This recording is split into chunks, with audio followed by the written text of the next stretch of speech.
right, Kayla, where are we going?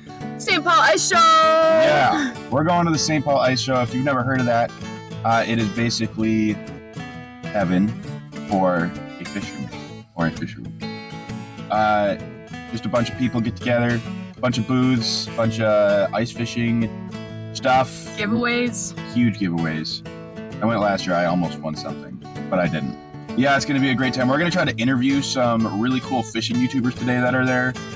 Brian Brosdahl, I know, is there, and I texted him over Instagram last night. We're going to see who else is there. I know there's a bunch of other really awesome people there that run just fishing shows in general. So this is going to be a super fun time. We're going to get a haul, and we're going to make a whole video of that later. After Christmas. That's a post-Christmas video. Tons of ice fishing stuff. But yeah, it's going to be great.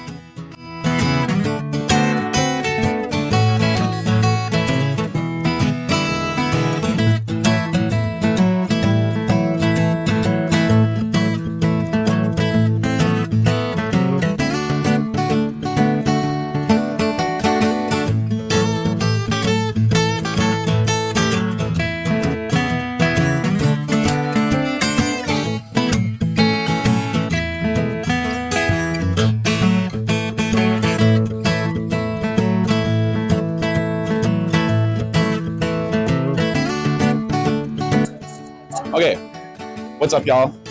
This is Brad Hawthorne. You want to introduce yourself a little bit? Hey, I'm Brad Hawthorne. I'm from Mille Lacs. I've been guiding up there 22 years, and we're down here at the St. Paul Ice Show. Heck yeah. I watch him on YouTube a lot. He's awesome. I learned a lot from him. Okay, so I got 3 questions for you. Yep. The first one, so you're ice fishing, but what's your favorite species? Walleye for sure. Walleye for sure. Okay, perfect. So you're walleye fishing. You're going to a brand new lake. What do you do first to find walleye? I'm looking at my lake master map. I want to get a visual of that lake, and I want to get a mind's eye of where my brain tells me, whether that's a point, a sunken island. I want to develop that visual in my head and go from there. So it all starts with your map. Visualizing underneath the water. Yeah, Love exactly. It. Love it. Okay, perfect. So follow-up question, what are you using? What lures? To go out on walleye, man, this one I'd love to tell you, whatever's working. Whatever's working. So you don't go out there with a predetermined notion. Like, I'm always start with like an 1/8 ounce spoon. I always lean natural instead of flashy. But the second I get 1 or 2 fish to shy away, I'm rifling through my box to find out whatever will keep their attention span. So I don't. Okay. So trying different things. Yeah. Not being afraid to do that. Love that. Okay. This could be a longer one. Keep it short if you want. Yep. Best ice fishing story you have. Ice safety. Okay, so best story is an educational story. Oh, I fell through the ice. There is no excuse for anyone now because there's used suits. You can go on Facebook Marketplace. For sure. That's so true. That's so true. Wear a floating suit. Okay. That is my number one thing. And a lot of times they're out there. They're readily available. There's no excuse for anyone to be on the ice without some type of flotation device. Love that. Ask your parents for Christmas. Yes. They'd love to get you a floating life jacket for the ice. It'd be great. Okay, last question. Any advice you have for students who may know a lot about fishing or are just getting into fishing, but young kids that just love fishing? So, like, I'm a big forever learner. I love learning forever. And if you like to learn, especially about fun things, fishing is something where you can continue to learn, you can continue to sharpen that edge. And that's part of the reason I'm 20 years into a career that I keep learning, and I think learning's fun. There you go. You'd be a great teacher. Yeah. You would love it. All right, Brad, thank you so much. Yeah. Appreciate you. Yeah.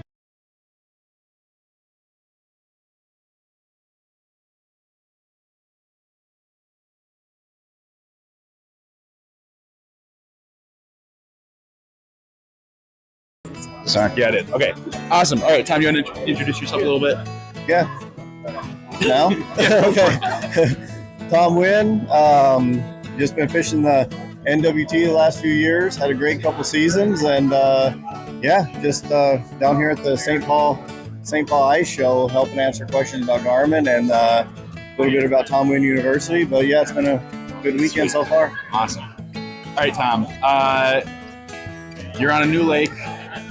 Maybe you've never been there. What's your favorite species to catch? Walleye now. Walleye now. No, I still love catching bass, but walleye has been my target species for the last 3 or 4 years now. So Love it. Okay, so you're on the new lake. You're looking for walleyes. What is the very first thing you do? I just go to where my favorite place to go look on any lake is I go look for little bays or coves, and then I go outside of the bay or cove, like whether it's a weed edge Just or outside. just outside or parallel with the outside of the cove, the points of the cove. And for some reason, for me, that's the highest concentration of fish. There's outside those coves, no matter how big or small they are. And then I go see what I can catch there, and then just kind of expand on that pattern if it's working out for me. Okay, follow-up question. What lures are you using? I use the black Northland tungsten jigs most of the time. Yep, and I pair that with either a plastic. I love fishing plastics. The Northland eye candy plastics are amazing. But for confidence baits, I'm not afraid to put a crawler, a night crawler on. Sure. Yep, like that, or also using the same jigs, and not just for a finesse bite, but popping that plastic to get a reaction as well. So I keep it pretty simple. There we go. All right, big ice fisherman. Not really. Not really? No, not yet. I get threatened by a lot of these big ice guys to get me out there on the lake. Sure. But Okay, in that case, best fishing story you have. You can keep it long or short, up to you. best fishing story, I guess I'd have to say this last NWT championship back in September. I mean, it was went out and everybody's predicting 25 pounds a day to win the tournament, and in my pre-fish, I didn't see that. I saw at most 17 pounds a day. So in my pre-tournament interview, I said, I watched it a little bit, and I was like, dang, that's crazy. in my pre-tournament interview, I said I need 17 pounds a day. I want to make day 3 for Angler of the Year chances. Sure. And it was almost like it was scripted. I went out and caught 16 pounds the first day, 18 pounds the second day, which is right at that 17. Love it. And then the third day, went out and just like I said, I thought that it was a good potential for those big fish to move in where I was, and I came in with almost 24 pounds after day 3. So, love it. And winning the championship, just winning any NWT event is awesome. Yeah. But much less just happen to be the championship. Yeah. I'll take it. For sure. Yeah. All right, last question I've got. Fishing camp is for 6th through 12th grade students. Mm-hmm. So what advice do you have for anglers that are either just getting started out, or maybe they're just young and they're just looking to become a better angler? For those of you who are just, in that age group, find an organization, like a lot of us too, when we were kids, our parents weren't into it. Sure. Right? There you go. So it's not like they were against it. Like me, my parents, we lived on a farm and everything, but we didn't have the means to get out there on the lake, or, my parents didn't have that urge to go fishing. But in this case, you got you guys and the organization, but time on the water, put that rod in your hand, keep it simple. There's so many things out there on YouTube saying, get this bait, buy this, buy that. Keep it simple. Use what has been proven to work, dial that in, and then just expand from there. Moral of the story is go to fishing camp next summer. Yes, 100%. Tom, appreciate you. Great to meet you.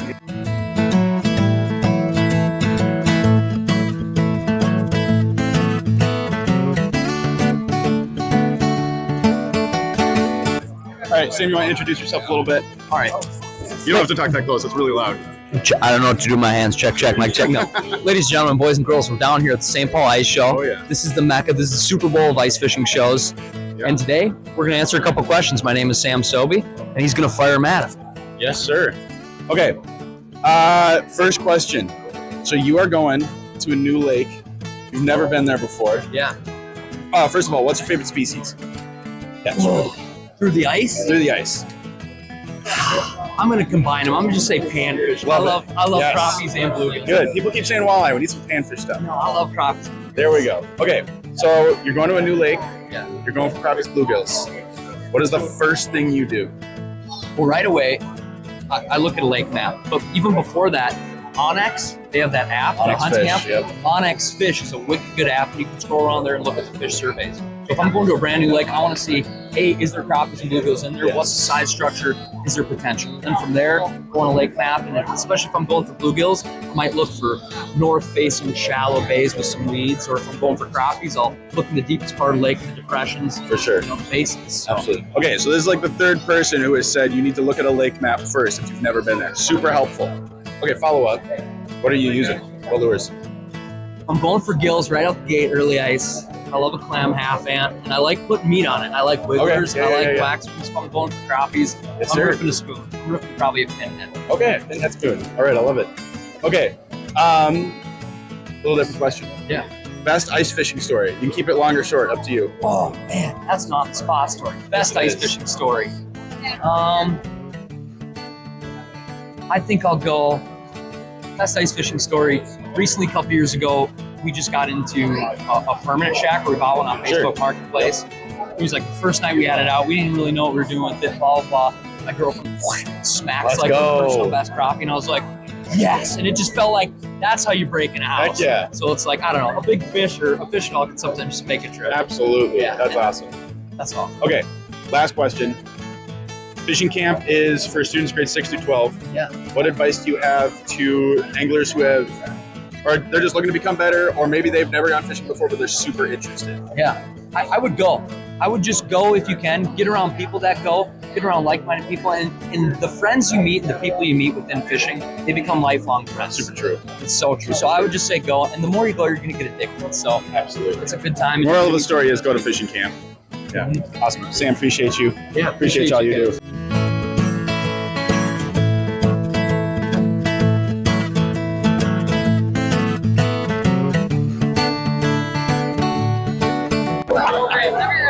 Oh, yeah. All right, bro, do you want to introduce yourself a little bit? Sure. Hey, I'm Brian Brosdahl, and my friends call me Bro. Friends call him Bro. Okay, bro. First of all, bro has influenced my fishing adventures plenty. First question. You're a big panfish guy, right? Bluegills and crappies. I like everything that bites, but I love bluegills. Opportunistic fishing. Oh yeah, opportunistic. I like it. Okay, so you go to a brand new lake. You're looking for big gills. What's the first thing you do? Well, weed line, On a weed line. to see if they're holding to the weed line. If they're not, then you look to the basin. You figure out where their spawning area is. Find a basin nearest that, and they're probably there. On most lakes, some lakes are smaller. They roam the entire basin, but they're not in the middle. They're on the edge. Bluegills are creatures of edges. They eat invertebrate. They eat zooplankton, but mostly they have something bigger that they grab on and chew. They will eat small, young of the year hatched minnows that are in the lake, and that's every fish. And crappies will be near them. Sometimes you get them out of the same hole, but other times crappies will be in deeper basins, but bluegills are on that edge. Everything Sure. likes to eat them, not Sure. just us. Okay, so you said you go find the weed lines and Weed the line to basins. see if they're there. If they're not in the weed line, you'll find it really quick. And then go to the basin, is it forward viewing or not. So if I am a middle school student, I'm 6th, 7th, 8th grade, how the heck do I find these weed lines? Just remember, if you don't have any technology or anything, drill a hole, look down the hole. A lot of times cabbage, milfoil grows underneath the ice up to the surface. Drill holes till you don't see any weeds anymore, back up until you see the edge. Okay. So you can use your eyes to find fish by looking down for weeds. That's the best way to start. All right, last question for you. Again, fishing camp is for 6th through 12th graders. What advice do you have to anglers who are either just starting out or they're just looking to become better anglers? Fish as much as you can, because that's where you get good at it. Fishing is good for yourself. It makes you a better person. You get relaxed and mentally stronger, I think. But I just go fishing as much as possible. It's not about how many you catch. It's about going after them. It's about fishing. Catching is great. What you see out there. My excuse to fish is to see waterfall, hear the waves, that sound. Everything about fishing is everything you're around. And when you're fishing, you're in natural surroundings. You get to see the shoreline. It's all trees and moons. In the wintertime, it's cool because you're actually walking over the fish, and they're right down there. that's the coolest thing I remember.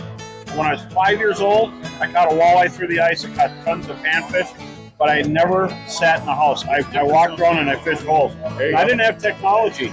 I had to look down the hole, see if there's weeds, and I dropped the lure out. And then if you work your parents over, if you do dishes and you help them out with the lawn here and there, maybe you get some electronics along the way. If it looks like it could fit in a bluegill's mouth, it'll be good. If it's too big for a bluegill's mouth, it might be good for perch or walleyes. So try that. And don't forget the 3 food groups: waxworms, maggots, and minnows. Those are the 3 food groups for all fish. And so bait is cheap, and you just got to get there. So remember, help out the parents. They'll take care of you. All right. I appreciate it, Brian. Hey, great thanks to for meet having you. me. I appreciate it. Absolutely.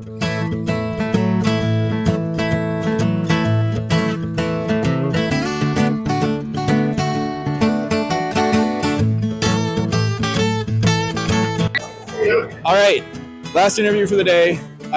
This is Jason. You want to introduce yourself a little bit? Tell them about what you do. Jason Mitchell, I guess kind of a fishing bum. I guess I started off guiding and guided up in Devil's Lake Perch Patrol for many years, and now I've been doing television for 18 years, I guess it's been already. Oh, yeah. Basically in the fishing industry my entire adult life. For sure. That's awesome. Okay, so the first question I have is, let's go with perch. You're on a brand new lake. You're assuming there's perch there. What's the first thing you do? Well, I think the first thing I do if I'm coming in cold, because I make a lot of phone calls. I mean, I try to do a lot of research ahead of time. I talk to people that have fished the lake, just get as much information as I can, just a baseline. Are the most fish getting caught shallow? Are they deep? Are they aggressive? Just try to find out as much information as I can. Are there big fish? Are there lots of small fish? What am I dealing with? And usually it's just, whether even if it's social media, just whatever tools you can. I usually try to do as much research as I can before I even get underwater. For sure. I find that the learning curve accelerates dramatically if you go in with a little bit more information. Yes. Okay? So try to find out as many. So a lot of times when I'm driving, like when I'm on the road driving for a show, I'm on the phone nonstop just calling people I can think of that might know something. See what's going on. Just get a comfort, get acclimated to where I'm going. For sure. So that's the big thing is, try to gather information, and then from there, a lot of fishing is a process of elimination. You try something you think is going to work, and you get there and you're wrong. Then you try something else, and you just keep trying to eliminate different ideas, different things until you get on them, and hopefully you do that before you run out of time. The thing always remember is that isn't always easy. Okay, For sure. It can be a grind. And the thing is, if we check 4, 5, 6 things off the list, and there's just no life, there's like nothing happening. Right. There's a lot of fish somewhere, and that's what you have to have in your head when you just keep poking along. Absolutely. But no, it's just ultimately it becomes a process of elimination.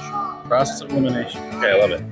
All right, ice fishing. You can keep this long or short. It's your best ice fishing story. Oh,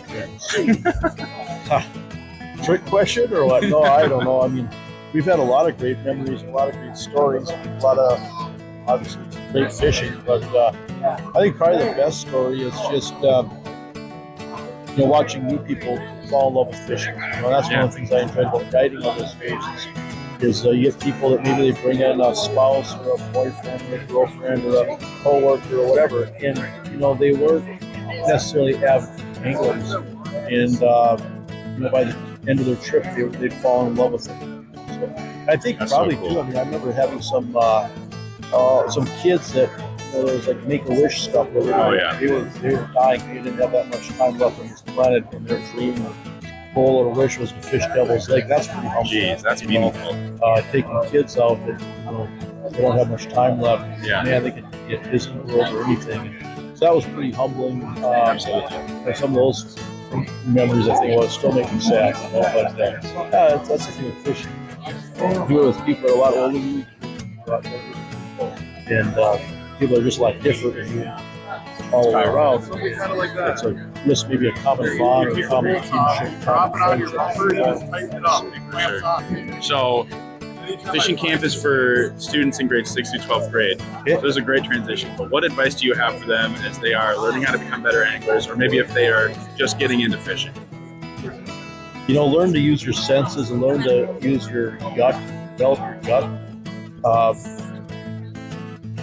Everything that you can see. I mean, what you smell, what you see, what you hear. I mean, where birds are sitting, anything you can use, where the sun's at, where the shade's at. Use all the things you can. Get really finally, get tuned to that environment or that ecosystem, and be very attentive in observation. Pay attention to the details. All right, Jason, thank you so much. Appreciate you. Students are going to love this.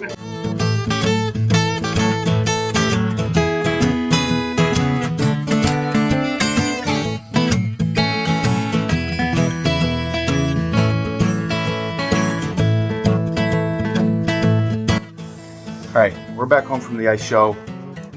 We got some big takeaways there. We had like 3 people say that you should definitely use a lake map, or at least do some type of pre-fishing research if you're really trying to catch fish. If you're on a lake or you're gonna go fishing, go do some pre-research. You can go to DNR website. You can use any other website. Lakefinder.com is a good one. You can just look up so-and-so lake and you're going to find plenty of information on it. Depth charts, a lot of times you can see what's on the bottom. Super helpful. Fish-like structure, find some structure. We also had a couple people just say enjoy your time fishing. Jason Mitchell said it, and so did Bro. Enjoy your time fishing. It's meant to be relaxing. You're supposed to catch fish. If you don't, it is what it is. You go fishing again. I think the biggest one, speaking of that, plenty of people said this. I think maybe all 5 touched on it at some point. Just go fishing. If you're trying to get better at fishing or you're trying to get into it, just go. Find people and go. You don't even necessarily need people. Trust me, it is a little bit nicer if you have some people there. You might make mistakes by yourself. You might make mistakes with people. Find people because it's fun and go fishing and try some stuff. I think that was pretty sweet. You guys rock. Thanks for watching.